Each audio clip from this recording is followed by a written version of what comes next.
श्री कृष्ण कहते हैं कि राह संघर्ष की जो चलता है वो ही संसार को बदलता है। जिसने रातों से है जंग जीती, सुबह सूर्य बनकर वही चमकता है। एक बहुत ही भोला भाला सा आलसी लड़का था। वह कोई काम नहीं करना चाहता था, बस खाना खाता, घूमता और सोते रहता था। एक दिन उसे किसी ने बताया कि एक आश्रम है जहां पर कुछ नहीं करना पड़ता है और हर दिन 2 समय का खाना और नाश्ता मिलता है। तुम वहां जाकर के रहो। उस आलसी लड़के ने सोचा कि ये तो बहुत ही बढ़िया है और वह उस आश्रम में जाकर रहने को सोचा। और फिर वह भोला भाला आलसी लड़का अपना सारा सांसारिक जीवन छोड़कर उस आश्रम में जाकर रहने लगा। आश्रम में गुरुजी रहते थे। वह कुछ समय सबको प्रवचन देते हैं। वह आलसी लड़का सुनता था, बाकी समय आराम करता था और फिर भरपेट खाना खाकर सो जाता था।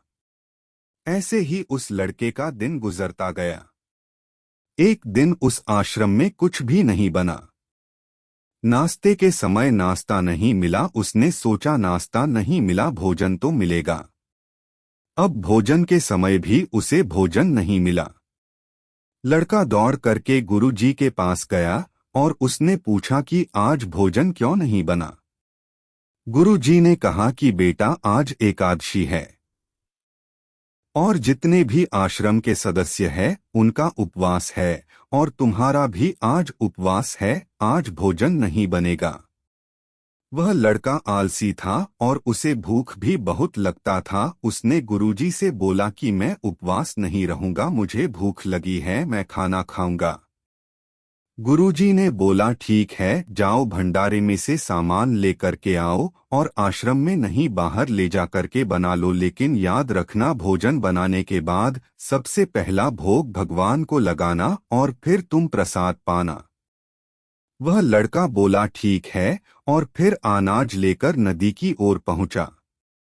भोजन पकाने लगा, तैयार हुआ। उसके बाद कहने लगा कि भगवान श्री राम आइए, पधारिए, भोग लगाइए।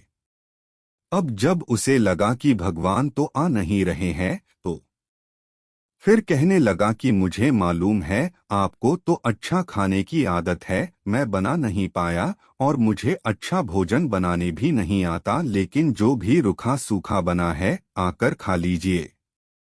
भगवान श्री राम उसकी सरलता पर बहुत ही प्रसन्न हुए और उस लड़के को दर्शन दे दिए। उसने देखा कि भगवान श्री राम आए हुए हैं और उनके साथ में माता सीता भी आई हुई है। लेकिन लड़के ने सिर्फ 2 लोगों के लिए ही भोजन बनाया था। भगवान श्री राम और माता सीता ने भोजन किया और उसके बाद जब वह जाने लगे तो यह भोला सा आलसी सा लड़का बोला कि प्रभु आप आए, दर्शन दिए, बहुत अच्छा लगा। मुझे खाने को कुछ नहीं मिला, लेकिन कोई बात नहीं, लेकिन आपसे एक विनती है कि अगली बार जब आप आएंगे तो कितने लोग आएंगे ये बता दीजिए, ताकि मैं उतने लोगों के लिए भोजन बनाकर रखा रहूं।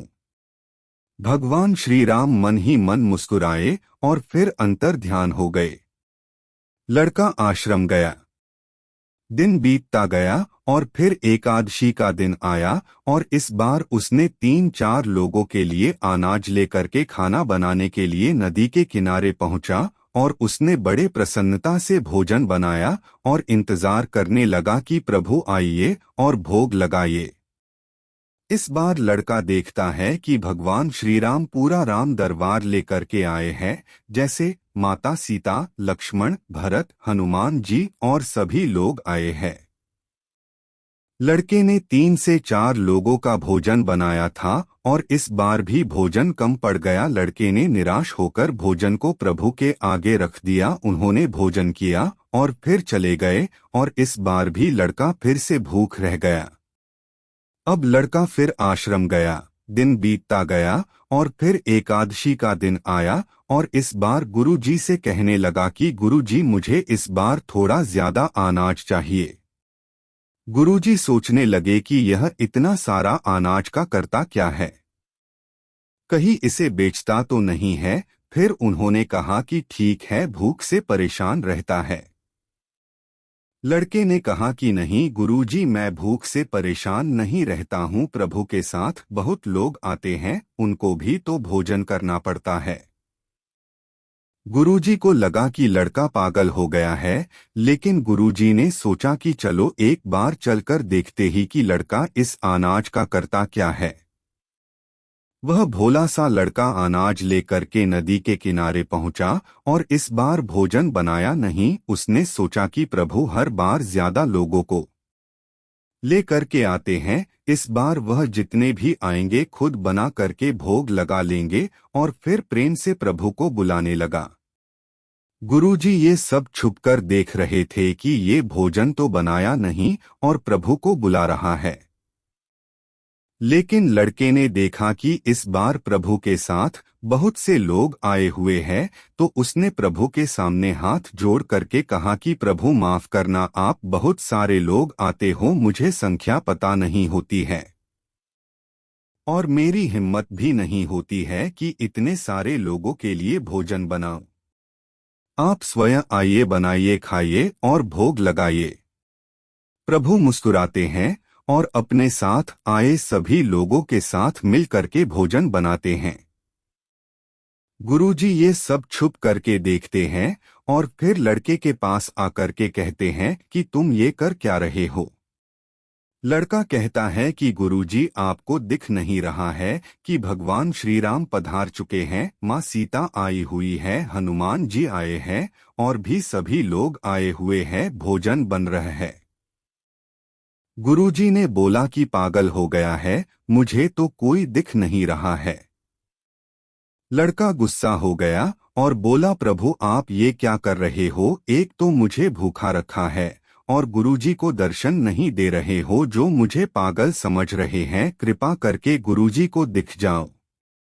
भगवान बोले, नहीं, मैं इन्हें नहीं दिख सकता। लड़का बोला, क्यों नहीं दिख सकते, मेरे गुरुजी तो बहुत महान है, बहुत बड़े ज्ञानी और ज्ञाता है। भगवान बोले, हाँ ज्ञानी और ज्ञाता होंगे, लेकिन तुम्हारी तरह सरल नहीं है। जो सरलता तुम में है वो तुम्हारे गुरुजी में नहीं है। लड़के ने ये बात गुरुजी से कह दी कि भगवान श्री राम कह रहे हैं कि आप में सरलता नहीं है, आप मेरी तरह सरल नहीं हैं, इसलिए आपको नहीं दिख सकते। गुरुजी की आंखें नम हो गई और रोने लगे कि और बोले कि बिल्कुल सही कहा, मेरे अंदर तुम्हारे जितना सरलता नहीं है, और फिर माफी मांगने लगे। फिर भगवान ने गुरुजी को भी दर्शन दिए। ये कहानी हमें सिखाती है कि जीवन में सरलता सबसे आवश्यक है। जितने सरल बने रहेंगे उतना जीवन में आगे बढ़ते चले जाएंगे। जब आप सरल होते हैं तो आप खुद भी मुस्कुराते हैं और दूसरों को भी मुस्कुराने की वजह देते हैं।